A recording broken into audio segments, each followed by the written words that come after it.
Hello বন্ধুরা, আজকে আপনাদেরকে আমি এই কাঁঠাল দিয়ে একটা দারুণ রেসিপি করে দেখাবো। এই কাঁঠালকে এটাকে কাঁঠাল না, এটা কাঁঠালকে কাঁচা অবস্থায় এঁচড় বলে বা গাছপাঠা বলে, অনেকে এটাকে গাছপাঠা বলে। আমি এটাকে একটা নতুন রেসিপি বানাবো, সেটা হলো কাঁঠালের কোপ্তা। এটা কিন্তু আমার বাড়ির গাছের কাঁঠাল, এই আমি একটাই রেখেছি। আমি সবাইকে 19-20টা হয়েছিল, আমি সবাইকে দিয়ে দিয়েছি যাতে সবাই খেতে পারে বাড়ির গাছের জিনিস। এই জন্য আমি একটাই রেখেছি, এটা দিয়ে আমি আপনাদেরকে কাঁঠালের কোপ্তা বানিয়ে দেখাবো। চলুন এটাকে আমি কেটে নিচ্ছি, কিভাবে কোপ্তা বানাবো সেটাও আপনাদেরকে আমি দেখাবো। এঁচড়টাকে আমি কেটে টুকরো টুকরো করে নিয়েছি, ভালোভাবে ধুয়ে রেখেছি। আমি এর সাথে দুটো আলু দিয়ে কুকারে দুটো সিটি মেরে নেব। আমি বীজ আর দানাটা নিইনি, কেননা ওটা দিলে ভালো লাগবে না। আমি এটাকে এবার কুকারে দিয়ে দিচ্ছি।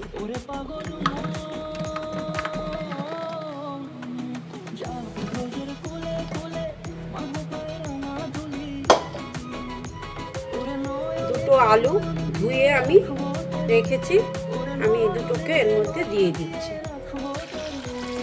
এখানে জল দিয়ে, এখানে 1 চামচ মতো নুন দিয়ে দিলাম, আর হলুদ দিয়ে দিলাম 1 চামচ মতো। ভালোভাবে মিশিয়ে দিচ্ছি যাতে নুনটা আর হলুদটা যাতে এঁচড়ের মধ্যে ঢোকে। এঁচড়টাকে আমি সিদ্ধ করে নিয়েছি, দেখুন কি সুন্দর নরমভাবে সিদ্ধ হয়ে গেছে। দুটো আলু সিদ্ধ হয়ে গেছে। আমি এবার এটাকে একটু মেখে নেব।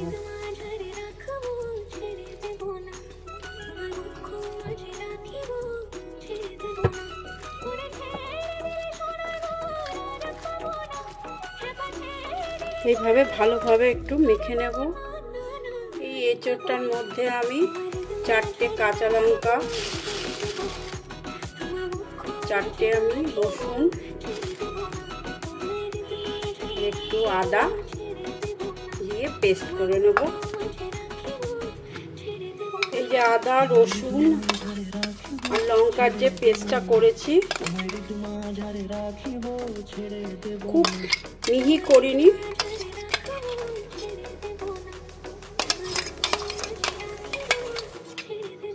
এটা দিয়ে দিলাম। এখানে বেসন দিয়ে দিচ্ছি 1 চামচ, 2 চামচ, 3 চামচ বেসন দিয়ে দিলাম। 1/2 চামচ মতো হলুদ দিয়ে দিলাম, 1/2 চামচ মতো চিনি দিয়ে দিলাম। নুনটা আমি আগে যেহেতু সিদ্ধ করার সময় দিয়েছি, তাই আমি এখন অল্প একটু নুন দিচ্ছি।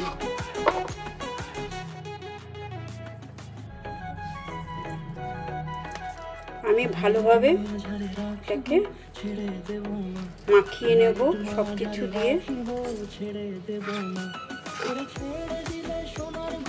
আমি এঁচড়গুলো একটু ম্যাশ করে নিচ্ছি, তারপরে হাত দিয়ে এটা বাইন্ডিং করতে হবে।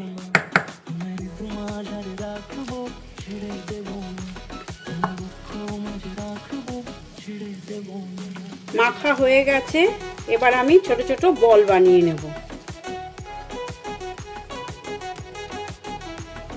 এঁচড়টা আমি সব কিছু দিয়ে ভালোভাবে মেখে নিয়েছি।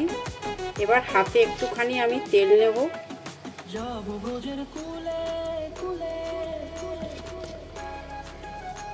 নিয়ে আমি ছোট ছোট বল বানিয়ে নেব।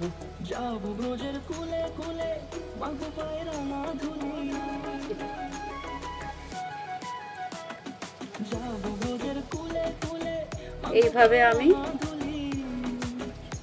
সব বলগুলো বানিয়ে নেব।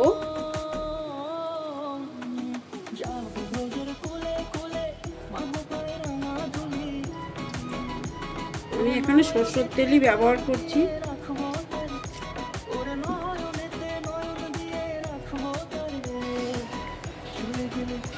তেলটা গরম হয়ে গেছে, এবার আমি এই বলগুলো ছেড়ে দিচ্ছি।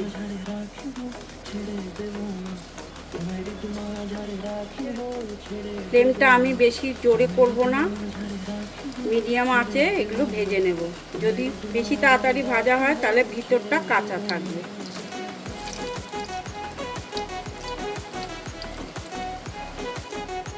এবারে কোপ্তার বলগুলোকে সব আমি উল্টে দিচ্ছি।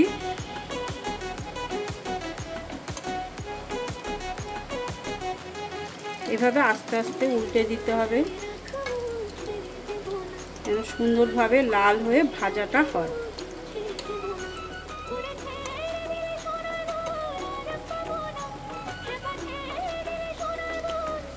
এইভাবে দু পিঠ আমি ভালোভাবে ভেজে নেব। এঁচোড়ের কোপ্তাগুলো দেখুন এগুলো ভাজা হয়ে গেছে। আমি এবার এগুলোকে তুলে নিচ্ছি।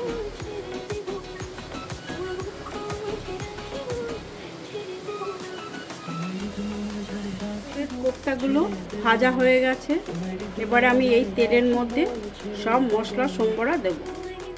কোপ্তাটার যে মশলা করছি তা একটুখানি এইটে আদা আমি এর মধ্যে দিয়ে দিলাম। এখানে 10-12 কোয়া রসুন দিয়ে দিলাম। 4টে কাঁচা লঙ্কা কিন্তু একটু পেকে গেছে, সেটা আমি দিয়ে দিলাম। একটা পেঁয়াজ আমি কুচি কুচি করে রেখেছি, এটা দিয়ে দিলাম। এবার আমি এটাকে পেস্ট করে নেব। এই তেলে আমি জিরে দিয়ে দিলাম,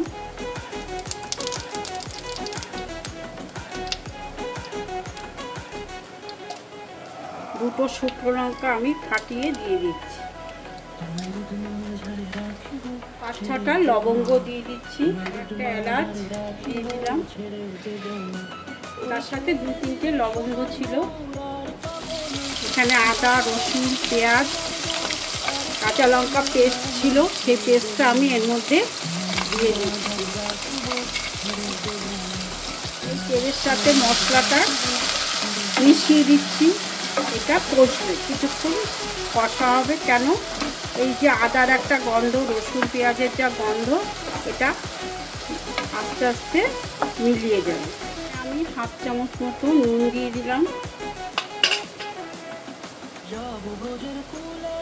1/2 চামচ মতো হলুদ দিয়ে দিলাম, এখানে 1/2 চামচ মতো চিনি দিয়ে দিলাম।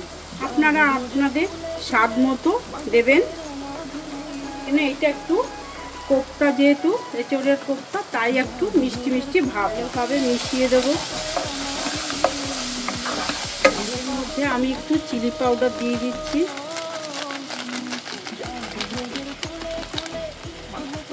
সুন্দর হয়।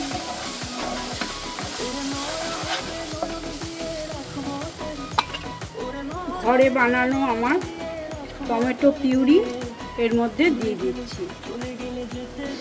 ভিডিও এটা আপনারা আমার লিঙ্কটা দেখতে পাবেন। 3 চামচ দিয়ে দিলাম, ভালোভাবে মিশিয়ে দেব।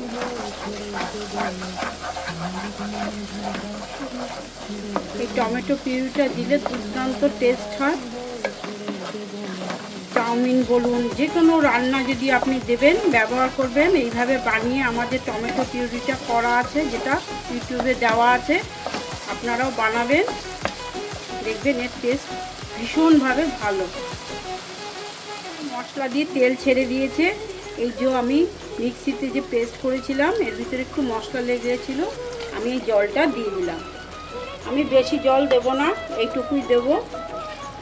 কেন? একটু মাখা মাখা করব।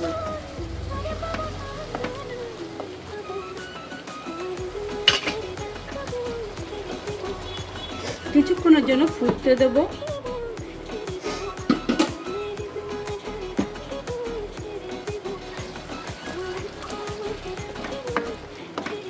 আমার এই কোপ্তার গ্রেভিটা আমার তৈরি হয়ে গেছে। এর মধ্যে আমি 1 চামচ ঘি দিয়ে দিলাম,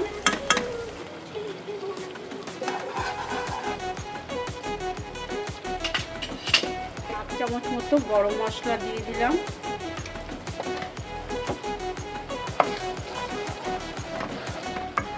কোপ্তাগুলো আমি এর মধ্যে দিয়ে দিচ্ছি। এবার ভালোভাবে মিশিয়ে দেব।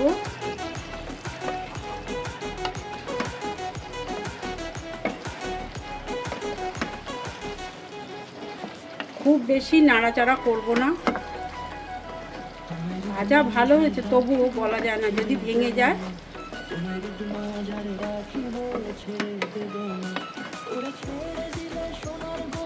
এঁচোড়ের কোপ্তা আমার রেডি। এবার গরম গরম পরোটা হোক, ফ্রাইড রাইস হোক, তার সাথে আমি পরিবেশন করব। প্লেটে আমি তুলে নিচ্ছি।